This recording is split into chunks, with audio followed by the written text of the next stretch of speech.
할렐루야. 살아가는 대강의 가족 여러분, 오늘 하루도 하나님의 말씀과 동행하는 삶이 되길 소망합니다. 오늘 함께 나눌 하나님의 말씀은 열왕기하 15장 32절에서 38절 말씀입니다. 이스라엘의 왕 르말라의 아들 베가 제2년에 유다 왕 우시아의 아들 요담이 왕이 되니 나이가 25세라. 예루살렘에서 16년간 다스리니라. 그의 어머니의 이름은 여루사라 사독의 딸이더라. 요담이 그의 아버지 우시아의 모든 행위대로 여호와께서 보시기에 정직히 행하였으나 오직 산당을 제거하지 아니하였으므로 백성이 여전히 그 산당에서 제사를 드리며 분향하였더라. 요담이 여호와의 성전의 윗문을 건축하니라. 요담의 남은 사적과 그가 행한 모든 일은 유다 왕 역대지락에 기록되지 아니하였느냐. 그때 여호와께서 비로소 아람 왕 르신과 르말랴의 아들 베가를 보내어 유다를 치게 하셨더라. 요담이 그의 조상들과 함께 자매 그의 조상 다윗성의 조상들과 함께 장사되고 그 아들 아하스가 대신하여 왕이 되니라. 아멘. 오늘 우리가 함께 살펴볼 말씀은 이 8절에서 38절까지 말씀입니다. 이 말씀을 보면 유대우 왕이 5대에 걸쳐 바뀌어지는 가운데 이 벌어지는 사건을 다루고 있습니다. 이 사건 속에서 우리는 하나님이 어떤 분이시라는 것을 발견하게 되며 우리가 어떻게 살아야 할 것인가에 대한 이 교훈을 얻게 됩니다. 먼저 부모는 자녀에게 좋은 신앙의 모범을 보여야 합니다. 오늘 본문에 나온 왕들이 비참한 최후를 맞이한 것은 물론 자신에게 있습니다. 악을 행하고 죄를 범한 것은 다른 사람이 아닌 그 자신이기 때문입니다. 그러나 곰곰이 한번 생각해 보시기 바랍니다. 만일 그가 믿음이 좋은 부모님 밑에서 좋은 신앙적 모범과 교육을 받고 자랐더라도 과연 이렇게 하나님께 범죄를 저지르고 허망하게 생애를 마감했을까라는 것입니다. 물론 좋은 신앙 부모님 밑에서 자라도 어긋나는 자녀들도 있습니다. 사무엘의 두 아들 요엘과 아비야가 그 대표적인 사례입니다.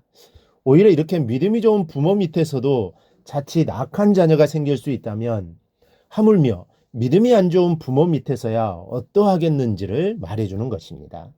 스가랴를 비롯한 북이스라엘의 모든 왕들이 이를 잘 보여준다고 할 수 있습니다.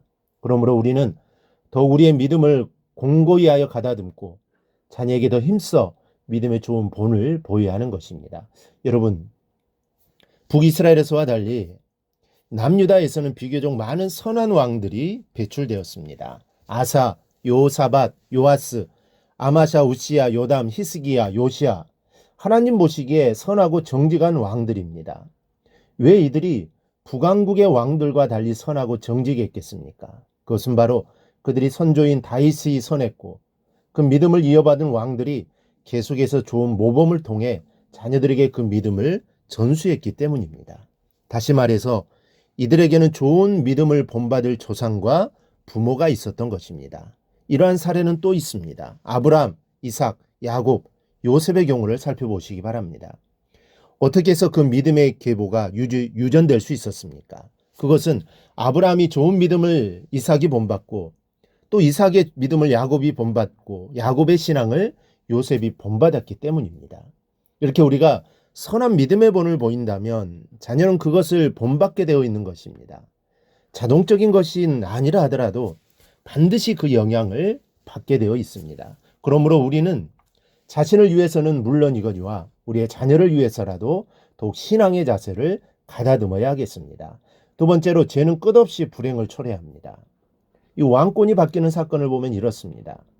스가랴가 왕이 되어 악을 행하다가 살룸이 그를 죽이고 왕이 되었지만 한 달 만에 므나헴이 다시 살룸을 죽이고 왕이 되어서 아이벤 부녀의 배를 가르는 잔악한 죄를 지었습니다. 제약이 날로 험하게 지자 하나님은 아수를 들어 치게 하심으로 모든 재물을 빼앗기게 하셨습니다. 그 후 므나헴의 아들 부가이아가 왕이 되었으나 그도 역시 악을 행하였다라고 24절에 기록되어 있습니다. 그리고 얼마 후 그는 베가의 손에 살해당하고 맙니다. 유다의 열왕들이 바뀌는 역사 속에서 뚜렷하고 명백한 하나님의 섭리를 발견하게 됩니다. 죄악을 돌이키지 않으면, 끝까지 회개하지 않으면 반드시 불행이 다가온다는 사실입니다. 때로는 신하들을 들어 징계하시고 때로는 아수르 같은 이웃 국가를 들어 징계의 막대기로 삼으시는 분이 하나님이십니다. 우리는 이 사실을 잊어서는 안 됩니다. 하나님은 회개하지 않는 죄는 반드시 심판하신다는 겁니다. 또한 하나님은 악인의 부귀영화를 허용하신다는 겁니다. 악인이 형통하고 선한 사람이 학대받는 모순된 사회를 바라보며 가장 고민하고 번민했던 선지자가 바로 하박국입니다.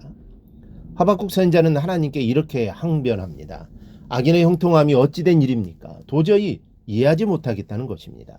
오늘 본문에 나온 스가랴, 살룸, 무나임, 베가 이런 왕들은 모두가 잔악한 사람들이었습니다. 그럼에도 불구하고 그들의 쿠데타는 성공하였고 왕위를 장악하여 호령하는 자들이 되었습니다.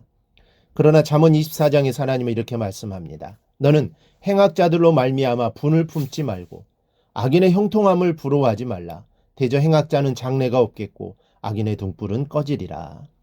행악자의 장래가 길지 못하고 악인의 등불은 곧 꺼질 것이니 너는 악인의 형통함을 부러워하지 말라는 것입니다.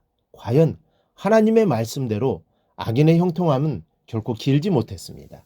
스가랴는 6개월 동안 왕이 되었고 그를 죽이고 왕이 된 살룸은 한 달, 무나헴은 10년, 부가이라는 2년, 베가는 20년을 통치하였습니다.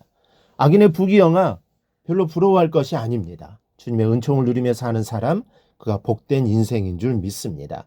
네 번째로 제약을 돌이키지 않으면 망할 수밖에 없습니다. 32절 이하에 보면 요담이 왕이 되었다고 했으며 34절 이하에 보면 요아보식에 정직이 행하였으나 오직 산당을 제하지 아니하였으므로 백성이 여전히 그 산당에서 제사를 드리며 분향하였더라 했습니다.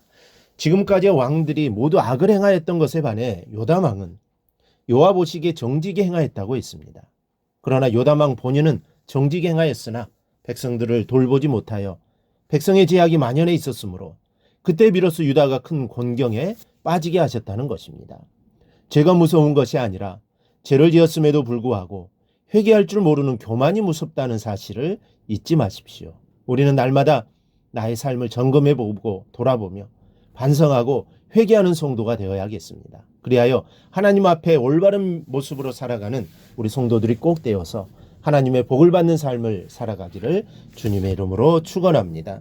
오늘 묵상한 말씀을 굳게 잡고 삶으로 실천하며 살아내는 대강의 모든 성도들이 되기를 축복합니다.